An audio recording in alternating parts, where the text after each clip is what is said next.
अस्सलामुअलैकुम, आप देख रहे हैं बाखबर सुबह। मैं हूं फैसल अब्बासी। इस उम्मीद और यकीन के साथ कि सुबह तमाम इंसानों के लिए सलामती का पैगाम लेकर आई है।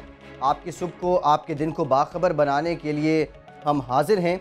आज अपने मेहमानों की तरफ जाने से पहले सबसे पहले हम सिपाही मकबूल हुसैन को, जो गुज़श्ता रोज़ इंतकाल कर गए, अपनी टीम की जानिब से, टीम 92 की जानिब से खिराज अक़ीदत पेश करते हैं। उनकी कुर्बानियाँ और उनका सब्र, उनकी इस्तकामत यकीनी तौर पर नए आने वाले पाकिस्तानियों के लिए, दुनिया भर के मुजाहिदों के लिए एक बुलंद मिसाल है। स्टूडियो में हमारे साथ मौजूद हैं सीनियर सहाफ़ी, सीनियर तज्ज़ियाकार इकराम होती साहब। होती साहब, बहुत शुक्रिया आपके वक्त का, आपसे गुफ्तगू करेंगे।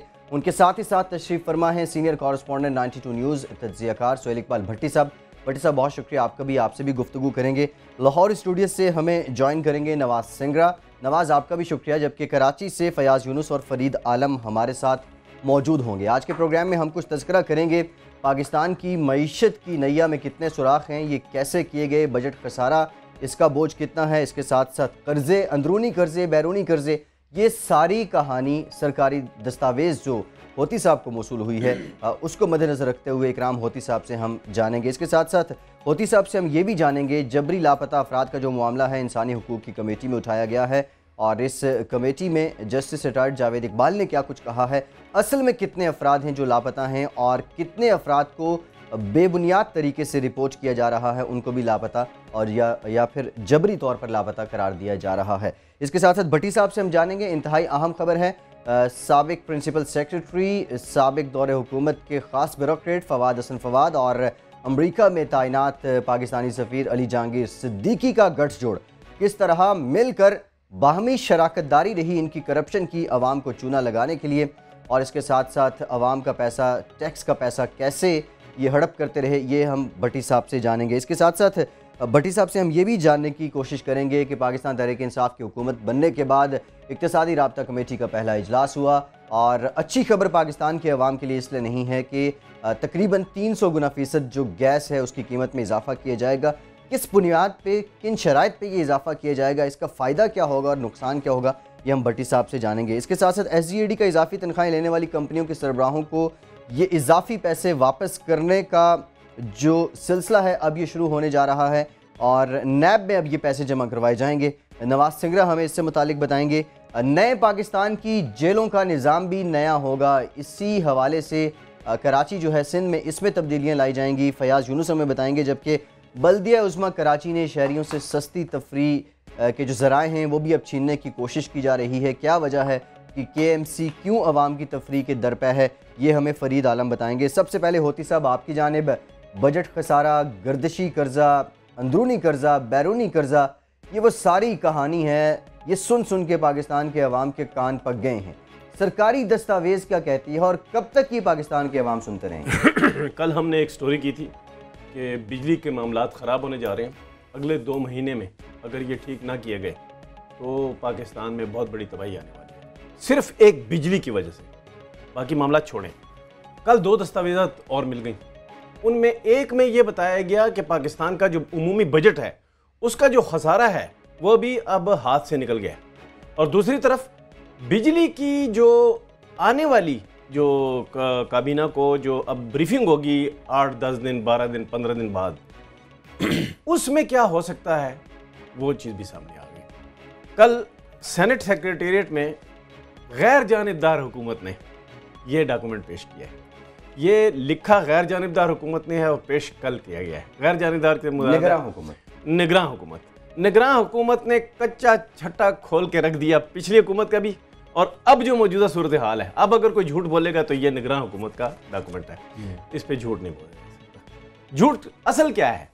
असल ये है कि पूछा गया कि क्या तकरीबन 1980 अरब रुपए का हो गया है गर्दिशी कर्जा। क्या आपने 400 अरब रुपए हुकूमत ने उसमें से कम कर दिया, अदायगी कर दी? 1980 अरब रुपए पर यह कहा गया कि मई में, जो गुज़श्ता मई है, उस वक्त 500 अरब रुपए था। यह जवाब दिया गया। जो 400 अरब रुपए की अदायगी का मामला है, उन्होंने कहा कोई हुकूमत ने अदायगी नहीं की। इससे एक चीज सामने आ गई, वो ये कि अगर 1980 अरब रुपए ही नहीं है तो ये 1580 अरब रुपए तो है, 400 अरब वो डाल लो। है जी, बिल्कुल सही। 1580 अरब रुपए का अगर गर्दिशी खसारा है तो ये खसारा निकला कहाँ से? ये खसारा इससे निकला कि चोरी हो रही है। जो बिजली बना के नहीं दे रहे लेकिन कारखानों को पेमेंट की जा रही है, यानी कैपेसिटी चार्ज, उसमें उसकी अदायगियों की वजह से, उन अदायगियों के लिए जो बैंकों से कर्जे लिए गए उसका सूद और असल जर उसकी वजह से, उसके अलावा जो बिजली बनाई गई डाली गई लेकिन वो पहुंची नहीं, वो रास्ते में ही लाइन लॉसेज में, ट्रांसफार्मर में, ग्रिड्स में ज़ाया हो गई, उसकी पेमेंट नहीं आई। फिर जो पेमेंट आई वो छुपा ली गई, डिस्कोज़ ने छुपा ली, वो बताई नहीं कि हमारी पेमेंट क्या। क्यों? उन्होंने कहा खर्चे हमारे बहुत ज़्यादा हो गए हैं, उन खर्चों का ऑडिट नहीं हुआ। ये जनाब चोरी चकारी का एक बहुत बड़ा धंधा बिजली को ले बैठा है पाकिस्तान की। जब पूछा गया कि चोरी को किस तरह रोकोगे तो जो बातें कही गई वो तकरीबन 10 साल में भी नहीं हो सकती। इस डॉक्यूमेंट में ये लिखा हुआ है कि चोरी को रोकने का जो तरीका है वो कोई 10 पॉइंट्स हैं कि हम इस तरह रोकेंगे। उसके लिए उन्होंने टेक्नोलॉजी की बात की है, टेक्नोलॉजी के लिए पैसे। ये जो सिलसिला है, इस दौरान मैंने मालूम किया कि भाई जो 8, 10, 15 दिन बाद ब्रीफिंग दी जा रही है काबीना को, वफाकी काबीना को, जहां इमरान खान साहब तशरीफ रखे होंगे और उनको बताया जाएगा कि सूरत हाल ये है, तो उसमें से इस्लाहात क्या बताई जाएंगी। इस्लाहात बताने के लिए तो आपके पास पैसा होना चाहिए, पैसा तो है नहीं। अब क्या होगा? और पैसा नहीं है, और इसके साथ एक और जुल्म हो गया। ये सूरत हाल जब बनने चली जा रही थी, यानी एक आदमी है वो बहुत बूढ़ा हो गया, वो बीमार भी हो गया और उसका एक्सीडेंट भी हो गया, वो वाली सूरत हाल। यानी कि एक बहुत बीमारी की हालत में अस्पताल जा रहा था, रास्ते में उसका एक्सीडेंट भी हो गया, तो कहाँ पहुँच गया? वो बहुत ही बुरी हालत में हो गया। वो हाल पाकिस्तान की मैशत के साथ हो गया। क्यों?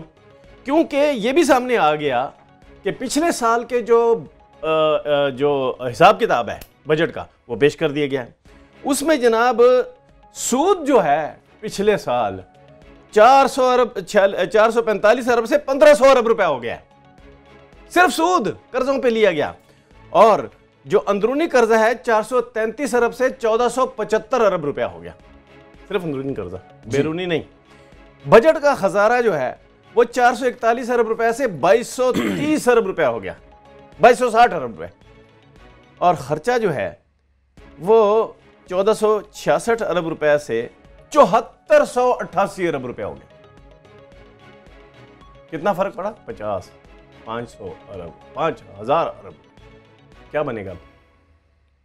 5000 अरब रुपए का जो आपका बजट है वो बढ़ गया है, खर्चा बढ़ गया है। यानी कि जो करंट एक्सपेंडिचर है, इसको पूरा करने के लिए जो कर्जे लिए गए वो कितने बढ़ गए, उन कर्जों पे मार्कअप कितना बढ़ गया, यानी सूद कितना बढ़ गया। वो जो सूरत हाल बन गई है, अब ये बगैर मजीद कर्जा लिए इससे निकला नहीं जा सकता। दूसरी तरफ बिजली है। अब ये दो हैं, बजट का खजाना और बिजली का खजाना, ये दोनों को इकट्ठा कर लें। अगर वो वाकई 1950 अरब रुपए है, अच्छा, और अगर ये वाकई 5000 अरब रुपए है, तो कितना पैसा है? आपको अगले 2-3 साल बजट बनाने के लिए आपके पास जो रेवेन्यू है, अगर वो दुगना ना हुआ, यानी कि आपका 4000 अरब रुपए का जो टैक्स है, अगर वो अगले इसी साल, आइंदा साल 8000 अरब रुपए ना हुआ, तो आपका मुल्क नहीं चलेगा। अच्छा, आपकी बिजली भी नहीं चलेगी। ये है सूरत हाल। होती सब ये जो गर्दिशी कर्जा है, इसको तो बजटरी खसारे में शामिल ही नहीं किया जाता। इससे मुतालिक निगरान हुकूमत ने कहा। देखें, गर्दिशी कर्जे के बारे में एक बात याद रखें, गर्दिशी कर्जा जो है वो ये सारे पाकिस्तान में जितना भी सरकारी पैसा है उसकी निगरान कौन है? वजारत खजाना। वजारत खजाना की इजाजत के बगैर बैंक से पैसा मिलता है? नहीं मिलता।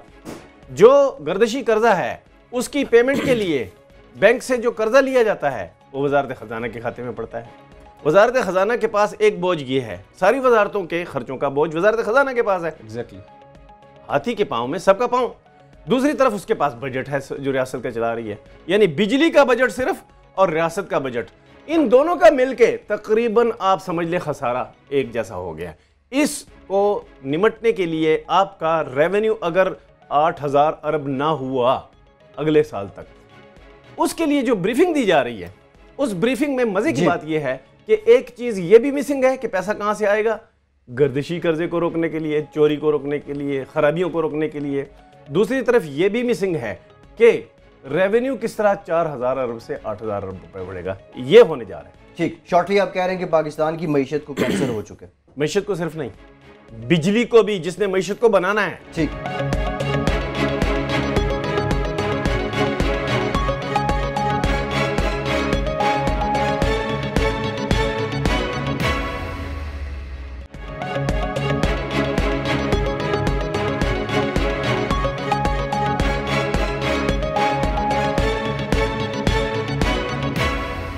तवानाई का बहरान एक बड़ा मसला पिछले कई सालों से, लेकिन अब फिर जिस तरह के आदाद-ओ-शुमार होती साहब बता रहे हैं, इसको देखकर लगता है कि ये मसला मुकम्मल तौर पर हल होने वाला नज़र नहीं आ रहा। इससे पहले जिस तरह बिजली जो है पाकिस्तान के अवाम सुन रहे हैं, लोड शेडिंग, तवानाई बहरान, महंगी बिजली, इसके साथ साथ पिछले कुछ सालों से एक नाम बहुत ज़्यादा सुना जा रहा, ज़्यादा बोला गया, वो हैं जी साबिक प्रिंसिपल सेक्रेटरी वज़ीर-ए-आज़म के फवाद हसन फवाद साहब। होती साहब, आपकी स्टोरी अली जंग भट्टी साहब, विद ड्यू रिस्पेक्ट होती साहब, क्योंकि आप माशाल्लाह आदाद शुमार ऐसे थे कि मुझे भट्टी साहब जो हैं वो भूल गए। भट्टी साहब, फवाद हसन फवाद साहब और फिर उसके साथ साथ अली जहांगीर सिद्दीकी, जब इनको तैनात किया गया उस वक्त भी आपने इनका बैकग्राउंड सारा बताया था और आप बारहा कहते थे इनका गट्स जोड़ है। अब क्या हक़ाइक़ सामने आए हैं और ये कितने खौफनाक हैं? असल ये मामला ये है कि ये ऐसे खौफनाक हक़ाइक़ है ना, जो ना सिर्फ GS ग्रुप से मुतल्लिक़ है बल्कि उससे ज़्यादा मुस्लिम लीग नून के दौरे हुकूमत में पाकिस्तान के सबसे तगड़े तरीन, पाकिस्तान की तारीख के और बासर ब्यूरोक्रेट जो प्राइम मिनिस्टर हाउस में principal secretary to prime minister के ओहदे पर फाइज थे, उन्होंने अपने इख्तियारात का किस तरीके के साथ, अपनी पोजीशन का किस तरीके के साथ गलत इस्तेमाल किया, ना सिर्फ अपने मंजूर नज़र ग्रुप्स को नवाजा बल्कि अपना काला धन भी सफ़ेद करने के लिए फिर उन्हीं ग्रुप्स को उन्होंने इस्तेमाल किया। ये उसकी एक बहुत बड़ी कहानी है जो कि नैब ने अपनी इंक्वायरी के दौरान अनअर्थ की है। बहुत क्रेडिट जाता है नैब लाहौर को, मेजर रिटायर्ड सलीम शहजाद साहब को, जिनकी निगरानी के अंदर उनकी टीम जान फिशानी के साथ काम कर रही है। और अभी भी इसकी मज़ीद जो हम तफसीलात अपने नाज़रीन के साथ शेयर करने जा रहे हैं, मज़ीद अभी इसकी तहकीकात का सिलसिला जारी है। ये कहानी इस तरह से इसका आगाज़ होता है कि फवाद हसन फवाद साहब ने 2007 में GS ग्रुप को उन्होंने ज्वाइन किया बतौर एडवाइज़र 6 लाख रुपए माहाना तनख्वाह के ऊपर। उससे पहले गुलजरीन नामी शख्स के पास रावलपिंडी के अंदर उन्होंने एक कमर्शियल सदर के एरिया में, रावलपिंडी सदर में, वहाँ पर कमर्शियल एक प्लाजे का प्लॉट हासिल किया। उसकी वैल्यू उस वक्त उन्होंने बताया कि 45 मिलियन यानी 4.5 करोड़ रुपये मैंने हासिल किया। उसके बाद पता चला कि 2007 के अंदर एक कंपनी बनाई गई जो कि GS ग्रुप की थी, 100% अली जहांगीर सिद्दीकी साहब की कंपनी थी, जिसका नाम था SSRL supreme services Rawalpindi private limited. इस कंपनी, इस प्लॉट की वैल्यू को रीवैल्यू किया गया 660 मिलियन के ऊपर। एग्रीमेंट तय पाया कि जो SSRL कंपनी है, जिसके अंदर 8,500 शेयर्स अली जहांगीर सिद्दीकी साहब के पास थे और उसके 3 और डायरेक्टर्स थे, जिनमें से जो कि GS ग्रुप के एम्प्लॉइज थे, एक CEO था और 500 शेयर्स उनके नाम थे। यानी कि SSRL supreme services Rawalpindi limited company 100% owned by GS group Ali Jahangir Siddiqui, और बुनियाद में फ्रॉड था, ओवर वैल्यू करके जमीन का। हाँ, यहाँ से शुरू हो गया। 2004 में इसकी वैल्यू 45 मिलियन है, 2007 में इसकी वैल्यू 660 मिलियन हो गई। यहाँ पर गुलजरीन के साथ एक एग्रीमेंट तय पाया कि वो SSRL का, वो ये तय पाया था कि वो इनको 55% इसको पेमेंट करेंगे, जो कि 363 मिलियन रुपीस बनी। GS ग्रुप इनको पे करेगा, लेकिन इस 363 रुपीज़ में से 363 मिलियन रुपीज़, इनके 36 करोड़ 30 लाख रुपए में से 78 मिलियन रुपए, 7 करोड़ 80 लाख रुपए GS ग्रुप ने डॉक्यूमेंटेशन और अदर सर्विसेज चार्जेस के मद में डिडक्ट कर लिए, उनको अदा नहीं किए। उसके बाद मामला आगे चला। 98% जो SSRL कंपनी के जो शेयर्स थे वो GS ग्रुप की एक और कंपनी तो जो कि मॉरिशस में रजिस्टर्ड थी, उन्होंने एक्वायर कर लिए SSRL के। उसके बाद जो मॉरिशस में रजिस्टर्ड कंपनी थी उसका नाम तब्दील करके KLRI किया गया। ये मैं आपको एक ट्रेल बता रहा हूँ। अब वो लोग भूल गए कि SSRL के शेयर किसने लिए, मॉरिशस कंपनी में पहले कौन सी थी। जो मॉरिशस कंपनी में जो पहले रजिस्टर थी वो JS डेवलपमेंट लिमिटेड थी, उस कंपनी का नाम था, उसका नाम KLRI कर दिया गया। उसके बाद जो 2013 के अंदर असल खेल शुरू हुआ, जब फवाद हसन फवाद साहब प्राइम मिनिस्टर सेक्रेटेरिएट के अंदर विराजमान हो चुके थे, अब वक्त आ गया था कि जो माजी के अंदर इस ग्रुप के साथ एफिलिएशन थी और जो 2007 में मुआहिदा तय पाया गुलजरीन के साथ, उस प्लॉट को एक नई वैल्यू के ऊपर खरीदने का, उसके दस्तखत भी तमाम तर फवाद साहब ने किए। 2013 में अपनी पोजीशन में आ चुके थे। उसके बाद जो वो कंपनी जिसके अंदर जिसकी 100% होल्डिंग जेएस ग्रुप के पास थी, उसके अंदर फवाद साहब की अहलिया, उनके भाई और उनके कुछ और लोगों ने नॉमिनेट करके उस ग्रुप के अंदर शेयर उनको इंडक्ट किया गया, शेयर होल्डिंग उनके पास हुई और उनकी अहलिया उस कंपनी की चीफ एग्जीक्यूटिव ऑफिसर बन गई 2013 के अंदर। उसके बाद अचानक 2014 में पहुंचे तो फिर प्लान आगे बढ़ रहा था। KLRI जो अली जंगीर सिद्दीकी साहब की कंपनी थी, उन्होंने अपनी जो पूरी holding SSRL sprint services Rawalpindi limited में जो उनकी होल्डिंग थी, उन्होंने एक और कंपनी रजिस्टर्ड कराई गई जो कि फहमीदा यकूब कंस्ट्रक्शन कंपनी थी, जो कि फवाद साहब की कंपनी थी। उन्होंने अपनी तमाम तर होल्डिंग, तमाम तर अपना जो कुछ उनका था उठा के इस कंपनी के हवाले कर दिया। अब ये कर क्या रहे हैं? प्लॉट अपनी जगह पर मौजूद है, गोल्ड माइन के अंदर प्लॉट पड़ा हुआ है, उस गोल्ड माइन की जो कंपनी जिसकी मलकियत, उसके शेयर होल्डिंग ट्रांसफर हो रही है। चीजों को आपने वाइट करना था, काला धन को सफेद करना था। यहां पर भी एक एग्रीमेंट हुआ। उस एग्रीमेंट के मुताबिक फवाद साहब ने 250 मिलियन रुपए पे करने थे, लेकिन जिसमें से उन्होंने 100 million rupees as per agreement transfer किए, जबकि 150 मिलियन रुपए उन्होंने जेएस बैंक से 2014-15 में जाके एक लोन लिया, वहां से लोन लेके वापस ही जेएस बैंक को दे दिया, जेएस ग्रुप को दे दिया। बात यहां तक चलती गई। उसके बाद ये सारा मुख्तलिफ कंपनियों के तरीकों के साथ ये जो 12 अरब रुपए मालियत का रावलपिंडी के अंदर जो प्लाजा था, उसके अंदर काला धन सफेद करने का प्लान बनाया गया।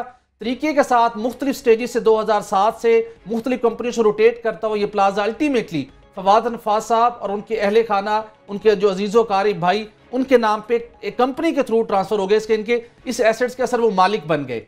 और गुलजरीन साहब को भी जिस तरीके के साथ फिर आगे, वो एक बेनामी शख्स था, एक फ्रंट मैन कहा जाता है नए हुकाम के मुताबिक, उनको फिर आहिस्ता आहिस्ता इसमें से क्विट कर दिया गया। इसी साहब ने एक कंसोर्शियम बनाकर फवाद साहब ने 2014 में प्राइम मिनिस्टर में हाउस में एक पोजीशन पर विराजमान थे। जेएस बैंक से 1 अरब 30 करोड़ रुपए का लोन लिया, सिंध बैंक से 1 अरब रुपए का, समिट बैंक, मुतनाज़ा बैंक जो आजकल बड़े इसके मनी लॉन्ड्रिंग के केस चल रहे हैं, उनसे भी तकरीबन 55 करोड़ रुपए उन्होंने लोन लेकर इन चीजों को निपटाने की कोशिश की। इस वक्त नैब ने जो नई इंक्वायरी शुरू की है, इसके अंदर फवाद के अलावा कुछ और ब्यूरोक्रेट्स का भी नाम आ रहा है, और इसके साथ अली जंगीर सिद्दीकी साहब, उनको 27 अगस्त को तलब किया गया था, वो नहीं आए। उनका भी क्या फैसला किया गवर्नमेंट भी हम आपके साथ शेयर करते हैं। CFO हैं, हेड ऑफ इन्वेस्टमेंट है जेएस ग्रुप के जुनेद साहब, उनके खिलाफ उन्हें शामिल तफ्तीश किया गया। सुलेमान लनानी हैं, उन्हें इन्वेस्टिगेट शामिल तफ्तीश किया गया। अब मामला आगे किस तरीके से बढ़ रहा है? अब नैब ने वजारत खारजा को सरअबजू करने का फैसला किया कि अली जंगीर सिद्दीकी 27 अगस्त को पेश नहीं हुए। एक बात बताइए, जो स्विंग आया है उनकी ग्रोथ में, उनकी जो आगे बढ़ने में, वो आया जब उनकी हुकूमत के साथ अटैचमेंट हुई। वहां पे नैब क्या ये पता लगा रही है कि किस बंदे की मदद से उन्होंने ये स्विंग लिया अपनी जिंदगी में? इसी से रिलेटेड मेरा भी आपसे क्वेश्चन है भट्टी साहब। इसमें अब देखें, अली जहांगीर सिद्दीकी और फवाद में जो म्यूचुअल पर्सनैलिटी आती है, वो आती है शाहिद खाकान अब्बासी साहब। बज़ाहिर तो उन पे इस तरह के एलिगेशंस नहीं हैं, लेकिन अगर इतनी बड़ी करप्शन होती है, 4 करोड़ 40 लाख का प्लॉट 12 अरब तक पहुंच जाता है, इसमें अब्बासी साहब का भी कोई रोल है? देखिए, अब्बासी साहब का रोल बनेगा। सिर्फ अब्बासी साहब नहीं, बल्कि कुछ और ब्यूरोक्रेट्स भी हैं जिनके कुछ नैब हुकाम का ये दावा है कि उनके मुतालिक उनके पास सबूत उन्हें मौसूल हो चुके हैं। आने वाले दिनों के अंदर इसके इन्वेस्टिगेशन को एक्सपेंड करने जा रहे हैं। शाहिद खान अब्बासी साहब के कारोबारी पार्टनर एयर ब्लू के अंदर भी, और उसके साथ एक और इन्वेस्टमेंट कंपनी है, उसके अंदर भी हम कुछ काम कर रहे हैं। उसके अंदर भी इन्होंने काफ़ी हैवी स्टेक्स हासिल किए हैं with the convenience of, with the support of Shahid Khan Abbasi साहब। तो मामला बहुत बड़ा है। 14 केसेस पेंडिंग है होती साहब, 128 अरब रुपए मालियत के स्कैंडल हैं, जिसके अंदर एक स्कैंडल 72 अरब रुपए का, जो मैंने एग्रीटेक का जिक्र किया। इनको फास्ट ट्रैक बुनियादों के ऊपर निपटाना होगा। हमारा सफीर प्री अरेस्ट बेल के ऊपर अमेरिका में पाकिस्तान की नुमाइंदगी कर रहा है, उन्हें वापस बुलाना चाहिए। उस 27 अगस्त को पेश नहीं हुए, नैब के सामने पेश हों। जो ब्यूरोक्रेट्स, जो सियासतदान इस स्कैंडल के साथ जुड़े हुए हैं, सबको अपने मंतकी इंजाम तक पहुंचना चाहिए और लूटेड मनी को कौमी खजाने में वापस जमा होना चाहिए। क्या हुकूमत खुद ऑन इट्स ओन उनको वापस बुलाएगी या नैब के हुक्म पर बुलाएगी? नैब, मेरी इतलात के मुताबिक नैब गवर्नमेंट को लिख चुका है और अब गवर्नमेंट भी तैयारी कर चुकी है इसको अली जंगीर सिद्दीकी साहब को पाकिस्तान वापस बुलाने की। आइंदा चंद दिनों के दौरान उनका जो पाकिस्तान का बतौर अमेरिका में पाकिस्तान के सफीर की नुमाइंदगी है, वो उसका कॉन्ट्रैक्ट खत्म होने जा रहा है, अमली तौर पर खत्म हो चुका है। वापस वो आते हैं या नहीं आते, इसका इम्कान कम दिखाई दे रहा है, लेकिन नैब भरपूर तरीके से परसू कर रहा है कि अली जंगीर सिद्दीकी साहब को वापस लेके आना, ताकि आप इन स्कैंडल को निपटा सकें। बसूरत दीगर ये सालों की तरह यूं ही ये चीज़ें पेंडिंग रहेंगी। ठीक, इसके साथ साथ सवाल ये भी है कि सफ़ीर अबूरी ज़मानत पे और सफारतकारी क्या खूब की होगी। अगली खबर की जानिब बढ़ते हैं जी। कराची से फरीद आलम हमारे साथ मौजूद हैं। कराची के अवाम, वैसे तो हमने यही देखा कि उस तरह की तफरीह जिस तरह बहुत साल पहले कराची में हुआ करती थी वो नहीं रही, लेकिन जो पार्क्स हैं और यहाँ पे बल्दिया उज़्मा कराची की जानिब से अब इन पार्क्स को लीज पर दिए जाने की बात की जा रही है। फरीद बताइएगा, जब प्राइवेट कंपनीज ये पार्क्स ऑन करेंगी तो डेफिनेटली इसके दाम भी बढ़ेंगे, आम लोगों के लिए जो वो आते हैं आज़ादाना तौर पे उसके लिए शराइत भी लागू हो जाएंगी, लेकिन पसे पर्दा कहानी क्या है? इन पार्क्स को क्यों सॉफ्ट टारगेट रखा गया है बल्दिया उज़्मा कराची की जानिब से और इनकी लीज क्यों की जा रही है?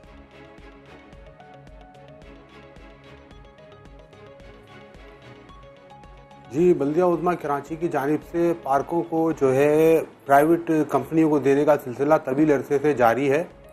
सफारी पार्क एक ऐसी कंपनी को दिया जा रहा है जो बिल्कुल समझ ले कि इस चीज़ से, पार्क के मामले से बिल्कुल नाबल्द है। ये एक साजिशी मंसूबा है। कराची का एक बहुत कीमती पार्क है सफारी पार्क। ये मेन यूनिवर्सिटी रोड पे वाक़ है। 207 एकड़ रकबे के ऊपर मुश्तमिल ये पार्क है। 1970 में केएमसी को ये पार्क दिया गया था, फैमिली पार्क के लिए ज़मीन दी गई थी कि जिस पे फैमिली पार्क बनाया जाएगा। जनवरी के अंदर एक कंपनी आती है और वो एक फार्मूला लेके आती है केएमसी के पास। 5 अरब रुपए उसकी लागत थी कि इसको हम पब्लिक प्राइवेट पार्टनरशिप के अंदर इसमें एक थीम पार्क बनाएंगे और एक सफारी पार्क को डेवलप करेंगे। लेकिन रातों रात वो पता नहीं क्या होता है कि वो मंसूबा जो 5 अरब रुपए का था वो 8 अरब रुपए का हो जाता है। सिंध गवर्नमेंट उसकी मंजूरी दे देती है। केएमसी की जानिब से कमेटी बनाई जाती है, जो कमेटी इस पर रिपोर्ट बना के गवर्नमेंट को पेश करती है कि मंसूबा केएमसी के लिए बहुत फ़ायदेमंद है और इसको हर सूरत में कराची में होना चाहिए।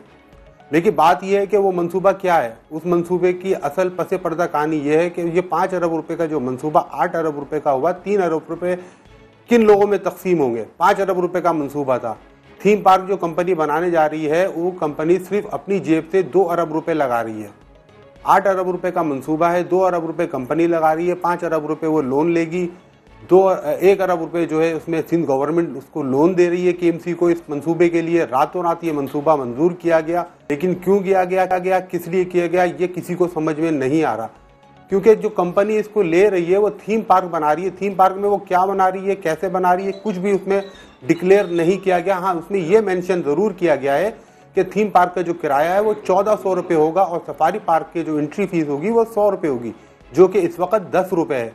1400 रुपये किराया कोई भी कराची का शहरी अफोर्ड नहीं कर सकता। जिसकी 2 या 3 बच्चे हैं वो थीम पार्क में नहीं जा सकता।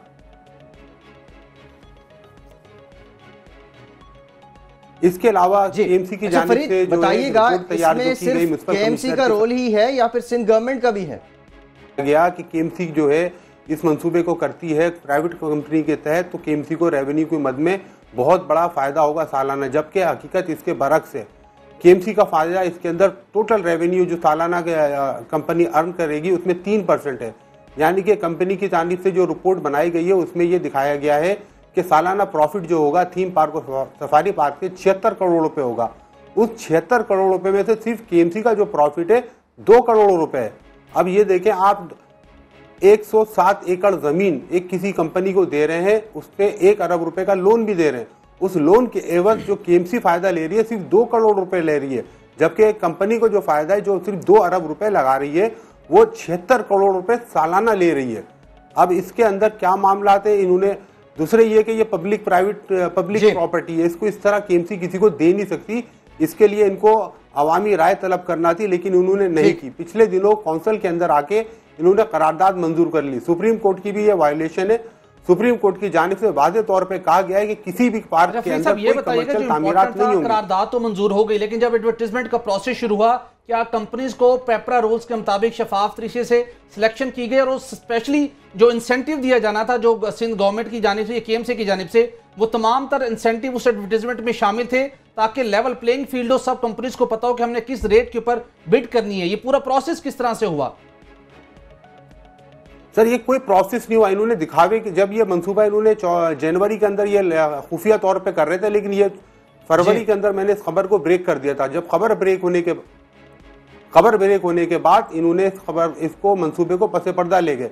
अचानक इन्होंने पिछले हफ्ते लाके इसको मंजूर कर लिया। उससे पहले इन्होंने दिखावे के लिए एक इश्तिहार कंपनी का बहुत जारी शुक्रिया किया। फरीद आलम साहब, सफारी बहुत पार्क शुक्रिया, की आप बिड कराची तलब से की। हमारे साथ मौजूद थे। पेपरा रूल्स की भी वर्जी और फिर ये हकायक, ये सारे मामला खुफिया क्यों रखे गए, नवाजा किसको जा रहा है, बहुत बड़ा सवाल है। एक ब्रेक के बाद कुछ दीगर मामला पे बात करते हैं।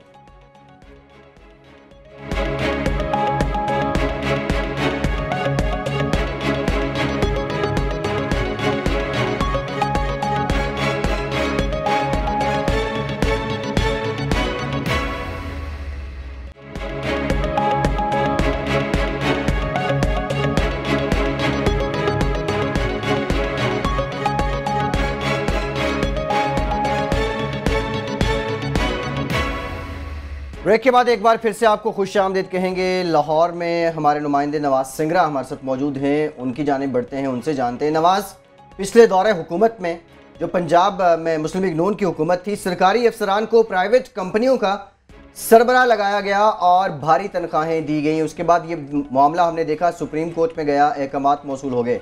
अब इस पर क्या पेशरफ्त है और कितने अफसरान ऐसे हैं जो रजामंद हैं इजाफी पैसे वापस करने के लिए? जी बासी साहब, ये 39 ऐसे अफसरान हैं जो रज़ाकाराना तौर पर अपने ये पैसे जो इन्होंने इजाफी तनख्वाह ली है वो वापस करने के लिए तैयार हैं। उसके अलावा 19 ऐसे हैं जो पैसे वापस करने के लिए तैयार नहीं है। ये मामला जो है ये पिछले साल 2017 में अक्टूबर में ये मामला हाईलाइट हुआ कि जो 56 कंपनियां हैं इसमें इजाफी तनख्वाह पर जो है अफसरान को भर्ती किया गया है और इससे जो है वो कौमी दौलत लुटी जा रही है। उसके बाद सुप्रीम कोर्ट ऑफ पाकिस्तान ने इस पर एक्शन लिया और chief justice of Pakistan justice Saqib Nisar ने इस पे हेयरिंग शुरू की और ये एक केस चलता चलता यहाँ तक आया कि चीफ जस्टिस ऑफ पाकिस्तान ने नैब को कहा कि मुझे 10 दिनों में इस पर रिपोर्ट दें कि ये कितने पैसे बनते हैं। तो ये तकरीबन जो है ना कोई 65 करोड़ रुपए बनते थे जो सरकारी अफसरान ने जो 58 सरकारी अफसरान हैं जिन्होंने ये पैसे लिए थे। तो अब सूरत हाल ये है कि सुप्रीम कोर्ट ऑफ पाकिस्तान ने जो SNGAD को कहा है कि इन अफसरान से पैसे लिए जाएँ और पैसे जो हैं ये सरकारी जो महकमे हैं इनके अकाउंट्स में नहीं रखे जाएंगे, ये पैसे नैब को भिजवाए जाएंगे और इस हवाले से नैब एक सेपरेट अकाउंट ओपन करेगा और उस अकाउंट में ये रकम सेव होगी। और उसके बाद जो है ये सुप्रीम कोर्ट ऑफ पाकिस्तान की डायरेक्शन का वेट किया जाएगा कि सुप्रीम कोर्ट ऑफ पाकिस्तान जो डायरेक्शन देती है कि इन पैसों को कहाँ खर्च करना है, क्या इन पैसों को नैब ये जो डैम बनाए जा रहे हैं उसमें खर्च करना है या किसी और कौमी ख़जाने में जमा करना है या किसी और पर्पज़ के लिए इस्तेमाल करना है। तो अब SNGAD का जो INC विंग है उसने तमाम जो एडमिनिस्ट्रेटिव सेक्रेटरीज़ हैं सरकारी महकमों को उनको एक लेटर लिखा है कि आपके नीचे जो कंपनियाँ जिन महकमों के नीचे जो जितनी कंपनियाँ बनाई गई हैं वो तमाम जो पैसे उनसे जैसे भी आते हैं, जो 39 सरकारी अफसरान जो इस बात पर रजामंद हैं कि वो पैसे वापस करना चाहते हैं, जैसे वो पैसे वापस आपको जमा करवाते हैं, वो जितने पैसे उन्होंने वापस करने हैं वो यकमुश्त जमा करवाते हैं या इंस्टॉलमेंट की शक्ल में। इवन कि उन्होंने 3 माह में ये पैसे जमा करवाने हैं, अगर वो इंस्टॉलमेंट की शक्ल में जमा करवाते हैं या यकमुश्त जमा करवाते हैं तो वो पैसे आप बजाय इसलिए कि महकमे के अकाउंट में रखें या किसी सरकारी अफसर के अकाउंट में। नवाज, जो सरकारी अफसरान पैसे जमा नहीं करवा रहे उनकी जानिब से क्या जवाब पेश किया जा रहा है? सुप्रीम कोर्ट ऑफ पाकिस्तान की तरफ से SNGAD को यह भी कहा गया है कि जो 19 अफसरान जो पैसे जमा नहीं करवा रहे उनको नोटिस भेजा जाए और उसके बाद उनका जवाब दिया जाए कि वो पैसे क्यों नहीं जमा करवाना चाहते। तो ये पंजाब कंपनी स्कैंडल जो है ये एक बहुत बड़ा स्कैंडल है। अच्छा, अभी हम इसकी थोड़ा सा इस चीज़ से हट के देखें तो अभी जो चेयरमैन FBR जहाँ ज़ेब खान साहब लगाए गए उनकी तरफ जाते हैं कि ये चेयरमैन P&D थे पंजाब में, तो इन्होंने इनके अंडर जो है 18 कंपनीज़ जो हैं वो बनाई गई और 18 कंपनीज़ मतलब अगर देखा जाए तो ये जहाँ ज़ेब खान जो है ये इन कंपनीज़ की जो एक फैक्ट्री है, इनके ये बड़े सीनियर ब्यूरोक्रेट हैं। तो अब पता नहीं इन्होंने कैसे इमरान खान साहब को कायल किया और अब ये चेयरमैन FBR लगा दिए गए हैं, जबकि इन कंपनीज़ में इनका भी एक बहुत बड़ा रोल है। तो ये कंपनी, इसके अलावा साफ़ पानी कंपनीज़, इसमें ये 8 ऑफिसर ऐसे हैं जो लगाया गया जिनको इजाफी तनख्वाहें दी गई। वो भी अब आप देख लें कि पंजाब में साफ़ पानी का जो हाल है, कहीं पे भी इवन के लाहौर जैसे बड़े शहर में साफ़ पानी नहीं मिल रहा, लोग मुख्तलिफ प्राइवेट कंपनियों से पानी ख़रीद के पी रहे हैं। तो इस तरह बहुत सारे दीगर महकमों में भी इन्होंने कंपनियां बनाई। पंजाब लैंड रिकॉर्ड अथॉरिटी बनाई, उसमें कैप्टन ज़फ़र इकबाल को पति का जो 7 लाख रुपये तनख्वाह लेते थे, आज चीमा साहब हैं, उसके अलावा नजम शाह साहब हैं, ये तमाम बड़े बड़े क्रेड, नासिर जावेद साहब हैं जो अर्बन यूनिट को चला रहे हैं। इनके बारे में भी ये है कि ये कंपनियां जो बनाने में एक बड़ा दिमाग था वो ये साहब थे, और इन्होंने सुप्रीम कोर्ट ऑफ पाकिस्तान के सामने एवन के ख़ुदकुशी की इस तरह की धमकी दे दी थी कि मैं तो पैसे वापस नहीं करूँगा। और अब ये केस जो है ये 3 माह के अंदर सुप्रीम कोर्ट ऑफ पाकिस्तान ने कहा है कि इसको 3 माह के अंदर वाइंड अप करना है। और इन सरकारी अफसरान जिन्होंने इजाफी तनख्वाहें वापस ली, जिनसे तकरीबन 65 करोड़ रुपए वापस आने हैं, ये वापस। बहुत शुक्रिया नवाज संग्रा, आप हमें लाहौर से अपडेट कर रहे थे। सवाल ये है कि वो 19 लोग जो पैसे नहीं अदा कर रहे, उनके पास जवाब क्या है? बड़ी साहब ये देखना होगा। वो तो अल्टीमेटली उनको अदा करना पड़ेगा, कोई और ऑप्शन नहीं है। सुप्रीम कोर्ट का ऑर्डर भी है, नैब के सेक्शन 9 के तहत उन्हें कार्रवाई का सामना करना पड़ेगा। जो 65 करोड़ पर इस हवाले से इंपॉर्टेंट ये है, अगर ये नैब के उस अकाउंट पे गए जहाँ पे नैब लूटेड मनी रिकवर करके शामिल करता है, तो उसको किस तरीके से खर्च होते हैं, बहुत दिलचस्प है। वो रकम जमा होती है, वजारत खजाना के पास जाती है, उसमें से एक मखसूस तकरीबन 10% रकम वापस नैब के उनके अपने एक्सपेंडिचर्स के लिए और अफसरान की वेलफेयर के लिए उनके पास आती है।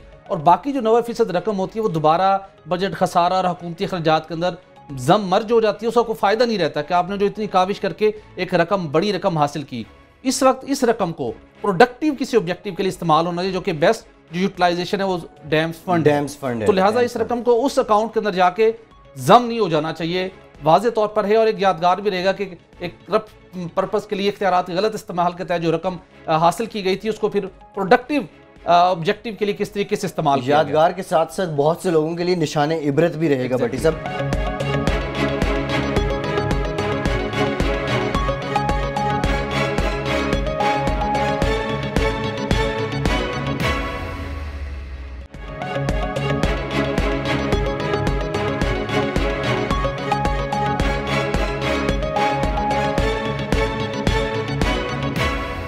फैसला जिसकी बाज़गश्त है भट्टी साहब, रोज़नामा 92 न्यूज़ पे भी ये खबर लगी हुई है आपकी कि घरेलू सार्फिन के लिए अब गैस तकरीबन 186% महंगी की जाएगी। एकदम से इतना बड़ा शूट। और फिर इसके साथ साथ हमने देखा कि पिछले दौरे हुकूमत में बकौल आप ही के कि मसनूई तौर पे कीमत को कंट्रोल किया गया, जिस तरह डॉलर को किया गया था, अवाम पे तो बोझ पड़ गया। फैसल देखिए, इस वक्त प्राइम मिनिस्टर सेक्रेटेरिएट में आई थिंक इक़्तिसादी रब्ता कमेटी का पहला इंतहाई अहम इजलास अज़द उमर साहब की सरबराही में शुरू हो चुका होगा। जो इसका एजेंडा मसूल हुआ, जो इसकी समरी मसूल हुई पेट्रोलियम डिवीज़न की जानिब से तैयार करदा, उसके मुताबिक मामला ये है कि मुस्लिम लीग नून के दौरे हुकूमत के अंदर शाहिद खान अब्बासी साहब बहुत ज़ीरक किस्म के मिनिस्टर थे और नवाज शरीफ साहब ने, और उन्होंने कहा जी कि हमने अवाम के ऊपर बोझ नहीं डालना। गैस की कीमतों को, कंपनियों के अखराजात बढ़ते रहे, गैस की पैदावारी कीमत बढ़ती रही होती साहब, लेकिन उसका उन्होंने उस इजाफी कीमत को वसूल करने की, वो डोमेस्टिक कंज्यूमर हो, इंडस्ट्रियल हो, कमर्शियल हो, उन्होंने कहा रिकवर नहीं करनी। अब जब रिकवर नहीं करनी और आप साथ अपनी तरक्याती स्कीमें जो अरकान पार्लियामेंट की थी, नए पाइपलाइन बिछा रहे हैं, एक्सपेंशन हो रही है, कंपनी का नेटवर्क बढ़ रहा है, पैसे तो खर्च हो रहे थे, अल्टीमेटली सुई नॉर्दर्न सदर ने बैंकों से कर्ज हासिल करके अपने मामला चलाती रही। 4 साल तक गैस की कीमत में इजाफा न हुआ। मई 2018 मुस्लिम लीग नून के दौरे हुकूमत का आखिरी महीना, ECC का इजलास हुआ। 4 सालों के दौरान जो कीमत में इजाफा नहीं हुआ था, उसका इम्पैक्ट है 117 अरब रुपए। ये वेरीफाइड फिगर्स हैं, हम नहीं कह रहे, यानी वो खुद कहा है उन्होंने परसों। हाँ जी, 117 अरब रुपए वो हैं जो गैस की कीमत में इजाफा नहीं हुआ 4.5 सालों के दौरान। उसके बाद ओगरा ने फैसला दिया, ओगरा ऑर्डिनेंस के मुताबिक 40 दिनों में फैसले पर अमल दरामद होना था, टाइम गुजर गया, निगरान हुकूमती ना हो सका। अब ECC को समरी भेजी गई और आज ECC के इजलास का सबसे बड़ा और अहम फैसला होगा। पाकिस्तान तहरीक इंसाफ का कड़ा इम्तिहान है कि असद उमर साहब किस तरीके से इसके साथ निपटते हैं। अब नेट इम्पैक्ट जो गैस की कीमतों में इजाफे का ओगरा तयन कर चुका है, जिसका सिर्फ नोटिफिकेशन होना बाकी है। अगर आप वो नोटिफिकेशन जारी नहीं करते, गैस की कीमत में इजाफा नहीं करते, जो कि घरेलू सार्फिन के लिए 30% से लेकर 186% तक इजाफा है, उसके साथ जो दीगर सार्फिन है, commercial, industrial, CNG, power, fertiliser, उनके लिए गैस की कीमत में 30% इजाफा तजवीज़ किया गया है, डिटरमिन हो चुका है, उसका सिर्फ नोटिफिकेशन होना बाकी है। अगर ये इजाफा आप सार्फिन पर मुंतकिल नहीं करते, गैस की पैदावारी लागत में इजाफा हुआ, नई स्कीमें आई, कंपनी के खर्चात बढ़े, ये रिकवर करने की इजाज़त नहीं देते, तो पाकिस्तान तहरीक इंसाफ की हुकूमत को फैसल साहब कौमी खजाने से सिर्फ 1 साल के लिए 156 अरब रुपए की सब्सिडी देना पड़ेगी सुई नॉर्दर्न और सदर्न को। और अगर ये नहीं सब्सिडी देते तो वो दोनों कंपनियां माली तौर के ऊपर बिल्कुल बैंक करप्ट होने के करीब पहुंच चुकी है। उनके अंदर कोई उनकी पोजीशन नहीं है कि वो सर्वाइव कर सके। सर्कुलर डेट के अंदर वो फंसी हुई हैं, पावर सेक्टर से रिकवरी वहां पर नहीं हो पा रही, गैस की कीमत में इजाफा नहीं होगा तो जो आवाम के चूल्हे जल रहे हैं इस वक्त, ये चूल्हे बुझ जाएंगे। अब असद उमर साहब ने 2 फैसले करने हैं, या तो वो सब्सिडी दें 156 रुपए की, या 50% सब्सिडी दें, 50% इजाफा करें, या उनको अल्टीमेटली बताना पड़ेगा कि मुस्लिम लीग नून की हुकूमत ने, शाहिद खान अब्बासी साहब ने 4 सालों के दौरान अवाम की आंखों में धूल झोंकते हुए मसनूई तरीके से गैस की कीमतों में इजाफा नहीं किया, उसका खमियाजा हम सबको भुगतना पड़ रहा है। असद उमर साहब को देखते हैं किस तरह अपने विजडम को प्रवेल करते हैं, इसके अलावा उनके पास कोई और ऑप्शन नहीं है। बहुत बड़ा इम्तिहान है, बहुत बड़ा ये बहुत बड़ा इम्तिहान है। और इसके साथ साथ जो पब्लिक रिएक्शन है, यकीनी तौर पे पहले भी बहुत से मामलात हैं जिनको लेके इमरान खान के तब्दीली के नारे पे तनकीद की जा रही है, लेकिन ये कीमतें इस तनासुब से बढ़ती हैं, तो पब्लिक रिएक्शन को पाकिस्तान तहरीक इंसाफ की हुकूमत कैसे टैकल करेगी ये भी देखना होगा। कराची का रुख करते हैं, फयाज यूनुस हमारे नुमाइंदे हैं। नए पाकिस्तान में जेलें भी नहीं होंगी। फयाज, ये बहुत बड़ा मसला रहा है कि हमारी जेलें ओवर ऑक्यूपाइड हैं, इसके साथ साथ बुनियादी सहूलियात भी नहीं हैं। नई जेलें किन डिस्ट्रिक्ट्स में बनेगी और क्या उनको एज के हिसाब से, कैदियों की उम्र के हिसाब से क्लासिफाइड किया जाएगा?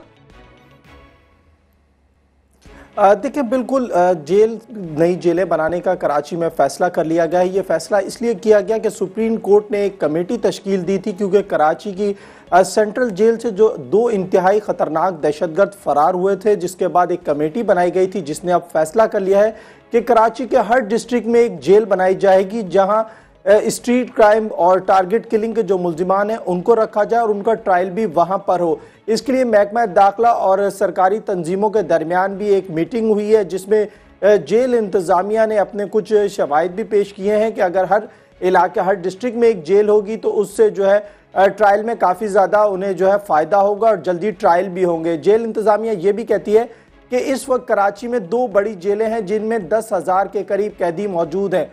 4,700 के करीब जो है कराची सेंट्रल जेल, जबकि बच्चा जेल जो कि मलीर में भैंस कॉलोनी के करीब है उसके पास 5,000 है। 150 के करीब जो है कम उम्र बच्चे कराची के बच्चा जेल में भी मौजूद हैं। इन तमाम तर अफराद को जो है कैटेगराइज किया जाएगा। 18 से 22 साल के जो बच्चे हैं उनके लिए, मुल्जिमान के लिए एक अलग वार्ड बनाया जाएगा। इसी तरीके से 30 से 40 साल की उम्र के लिए तमाम तर मुल्जिमान के लिए एक अलग बैरिक बनाया जाएगा। ये तमाम तर फैसले कर लिए गए हैं। जेल इंतज़ामिया कहती है कि मैं जैसे ही हुकूमत सिंध की जानिब से उन्हें फ़ंड दिए जाएंगे, तमाम तर नई जेलें बनाई जाएंगी और मजमूई तौर पर सबसे पहले कराची में 4 जेलें बनाई जाएंगी। एक जेल जो है साउथ जोन में बनाई जाएगी, एक वेस्ट जोन में बनाई जाएगी, एक सेंट्रल जोन में बनाई जाएगी और एक ईस्ट जोन में बनाई जाएगी। जेल इंतज़ामिया कहती है कि इसके लिए वो एक निजी कंपनी से भी मुशावरत कर रहे हैं। वो तमाम तर एक पहले रिपोर्ट तैयार करेगी कि ये तमाम तर जेलें, छोटी जेलें जिनमें 1000 से ज़ायद मुल्जिमान को रखा जाए, सिक्योरिटी के तमाम तर क्लियरेंस के बाद इन तमाम तर जेलों के लिए एक जगह भी बना ली गई है और जगह को पॉइंट आउट भी कर लिया गया है। ये 18 से 22 साल के लोगों को तो दूसरे लोगों के साथ रखना ही नहीं चाहिए, उनकी तो अलग जेल होनी चाहिए। तो क्या उनके लिए अलग जेल बनाई जा रही है कि फिर उसी में रखेंगे?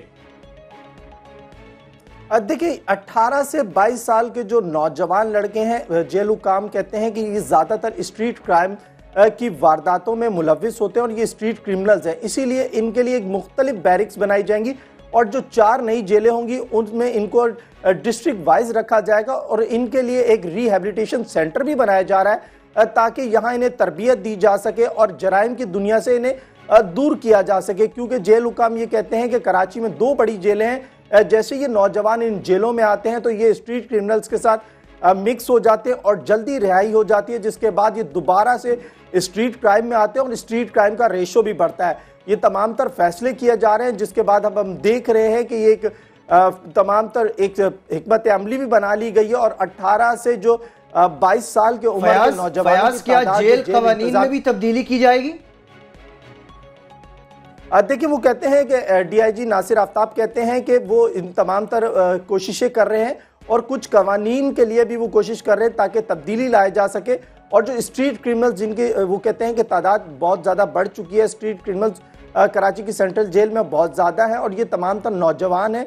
वो कहते हैं कि इनके रिहेबिलिटेशन सेंटर की भी वो कोशिश कर रहे हैं कि इन नौजवानों को उसमें भेजा जाए ताकि ये स्ट्रीट क्राइम से दूर हो सके और ये तमाम तर कवानीन में तब्दीली के बाद वो कहते हैं कि फैसला किया जाएगा, क्योंकि सुप्रीम कोर्ट ने एक कमेटी बनाई है जिस पे ये तमाम तर चीजें ज़ेरे गौर हैं। जी ठीक, बहुत शुक्रिया फयाज यूनुस, आप हमारे साथ। मोटी साहब शॉर्टली में आपको कमेंट चाहूँगा इस पे।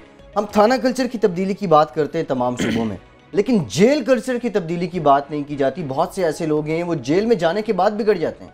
यकीनी तौर के ऊपर वहाँ पर बहुत इनके ऊपर कड़ी नज़र रखनी चाहिए और वहाँ पे इनको स्पेशल इंस्ट्रक्टर या ऐसे ट्रेनर्स वहाँ पर बुलाने चाहिए जो स्पेशली 18 से 22 साल के स्ट्रीट क्राइम्स के अंदर जो पकड़े जाते हैं नौजवान, जब वहाँ पर उनकी ब्रेन वॉशिंग करें, वहाँ पर रहते उनकी ब्रेन वॉशिंग होनी चाहिए ताकि वो इस मुआशरे के जब वापस आए तो मुफीद शहरी बन के जेल से बाहर निकले। ठीक, प्रोग्राम का वक्त खत्म हो गया। बहुत शुक्रिया सुहेल इकबाल भट्टी साहब आपका, इकराम होती साहब आपका, फैसल अब्बासी को आज के प्रोग्राम से इजाज़त दीजिए इस उम्मीद के साथ कि आपका दिन बहुत अच्छा गुजरे।